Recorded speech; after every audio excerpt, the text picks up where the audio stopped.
فتره الامتحانات الفتره كده بنت كلب، عارف تجيب العقد كده، انت اصلا متعقد طول السنه وبتيجي الامتحانات بقى تجيبك الارض، فاهمني؟ فيعني فتره كده كل واحد بيحاول يلم فيها اي حاجه مهما كان مستواه، اي حاجه تعديه وخلاص. ما عدا كده شخصيه كده هنتكلم عليها، وتلاقي بقى الناس اللي داخله في اولى كليه عندها امل اللي هي تعوض في الفاينل، فاهم؟ بس هم ما يعرفش ان دي اسطوره اصلا. الميد ترم لو هو من كوكب المريخ فالفاينل من مجره ثانيه اساسا. انا بقول لك اهو، لو الدكتور اصلا عايز ينفخكوا هينفخكوا، لو انتم منرفزين اهله هينفخكوا. بس تعالوا نصنف الناس كده. عندك بقى ايه؟ الدحيح الخبيث ده تلاقيه بيغتصب الكتاب فعلا، اي دحيح كده بيغتصب الكتاب، تلاقيه نايم جنبه على السرير مفيش بقى، وبيحلم بيه على طول، الكتب دي ماشي بيها. تلاقيه لسه صاحي في الكليه، انت داخل اول محاضره والمحاضره دي مثلا هتبتدي 8:30، تلاقيه هو اصلا في الكليه من الساعه 7 وقاعد بيذاكر من الصبح. داخل كده باصص له، يا ابني انت العماص في عينيك، شايف ايه اساسا؟ شايف هتستوعب ايه؟ مفيش، ما تعرفش هو ايه تفكيره بالظبط. المهم اللي ده تساله يقول لك ما اعرفش، ما ذاكرش، ويقعد يقول لك ايه؟ هسقط، مش ده اللي بيجيب امتياز، ده اللي بيجيب امتياز، ده اول الدفعه على طول. يقول لك ما عنديش ملازم، مش عارف اذاكر منين، مش فاهم اي حاجه. وتلاقيه كده بيروح يسال الدكتور في الخباثه كده، عارف، من تحت لتحت، يروح لاوضه الدكتور كده من ورا الناس. في بقى الدحيح الصريح اللي يعقد اهلك، عارف اللي هو يعني تلاقيه داخل كده على جروب الدفعه يقول لهم ايه؟ انا ذاكرت كتاب الدكتور وملازم المعيد مش عارف فلان وفلان وفلان، وحليت امتحان بتاع 2013 و2014 و2015، بس ما حدش يعرف بس 2012 فين. وانت يا عيني قاعد لسه ما خلصتش اصلا المحاضرات، كل المحاضرات بتاعت الدكتور، وهو قاعد يقول لك انا خلصت ومش عارف اعمل ايه تاني، في حاجه تانية ناسيها يا جدعان، حاجه كده غريبه نرفزك كده.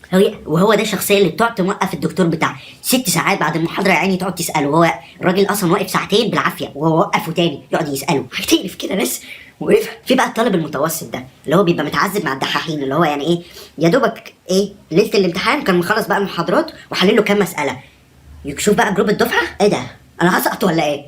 والله العظيم ده انا عارفه، لو انا هسقط يا لهوي في ايه؟ الناس دي منزله ايه؟ ويقعد يسالك في حاجات وحاجات كده من المريخ ومسائل كده غريبه، وانت ايه ده؟ في ايه؟ حتى ما دخلت عماره لقيت برضو ان في دحاحين، عارف يعني، مليين برضو يسالوا مش عارفه ايه وهنعمل ايه، طب حد يوريني ايه ده؟ بص كل 5 دقايق ده ايه النيله دي؟ بعدين عندنا ناس كده في عماره تلاقي ايه، ما بتشيلش راسها من اللوحه من اول ما السكشن يبتدي لاخر السكشن، تلاقيها طول السكشن عامله كده اهو، دماغها في اللوحه، مفيش بقى، ما بتتحركش ما بترفعش، مفيش، على طول خطوط عماله تشد وتمسح وتشد وتمسح، وتلاقي خلصت وانت مش قادر اصلا تقف، والله مش قادر تقف على اللوحه اساسا، وراسك وجعتك وخلاص يعني، وحسيت بالام الحمل وخلصت، وهو لا حتى بعد الامتحان ماشي موطي راسه برضه. دي النيله دي كانت نيله، وقعت في دفعه دحاحين. في بقى التراوح ده ربنا معاه، يا ابني الامتحانات اخر الشهر قشطه، ايوه يا حبيبي انت ما ذاكرتش اي حاجه يا عم، عادي يا عم خليها على الله، ايوه يا حبيبي خليها على الله، بس انت كده هتسقط. لا يا عم ما فيش حاجه، بس يا عم حرام عليك هتضيع 2 من عمرك يا عم، عادي يا عم خدها في 7 سنين ما فيهاش حاجه، 7 سنين عادي يعني قشطه بالنسبه له خالص كده، طراوه خالص. في بقى الطالب السكره كده تلاقيه ده الدفعه كلها بتحفل عليه طول السنه، والله العظيم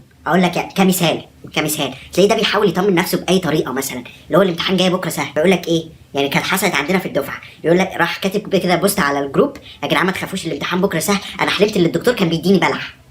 هي ناقصك يعني امي تقول لي انا حلمت مش عارفه بايه وشفت ايه، ودي تلاقيها بتعمل كذا، وانا شفت بقدونس يبقى انت هتجيب مجموع كذا، بقدونس ايه؟ وهو يقول لي بلح. هي ناقصاكم يا جدعان، مش ناقصاكم بقى، حرام والله. المهم ان الناس دي موجوده في كل الكليات، تجاره بقى هندسه مش فارقه، مع تدرج في صعوبه الكليات.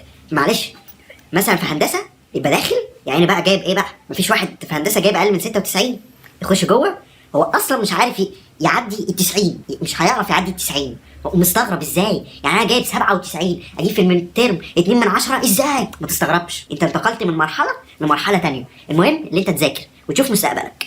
يعني كتجربه شخصيه انا يعني لما بخش اي امتحان ببقى ايه، بحل الاول المسائل وبعدين ايه الصعبه دي اسيبها للاخر، المهم ان انا دخلت امتحان الفيزياء في اعدادي هندسه، ابتدي ازاي؟ يعني كتبت اسمي وبعدين ابتدي ازاي؟ لا دي صعبه نسيبها للاخر، ودي كمان صعبه، لا دي صعبه، امال انا هبتدي بايه؟ مش فاهم يعني، عارف اللي هو عايز محاوله كده. وعلى فكره بيدونا القوانين، بس بقى وريني بقى هتعمل ايه بالقوانين دي، انت بتقعد تعمل كنافه كده لغايه ما توصل ان انت تعرف تستخدم القانون ده. المهم ان انت تذاكر وتشوف مستقبلك وما تعقدش الدنيا زياده عن اللزوم وتقعد تعمل زي الدحاحين، افهم ما تحفظ بس كده، وان شاء الله الامتحانات هتعدي على خير، ومفيش درجه راحت في الميد ترم هتعوضها. المهم بس ان انت حاول تجيب درجه حلوه في الفاينل، بس معلش هحصلنا. انا كده خلصت، تقدروا تتابعوني على الحاجات دي مهما كانت هتنزل فين، هي يوتيوب وفيسبوك وانستجرام. اعمل سبسكرايب بسرعه للشانل، وبكده انا خلصت. كان معاكم محمد من توب انفينيتي، سلام.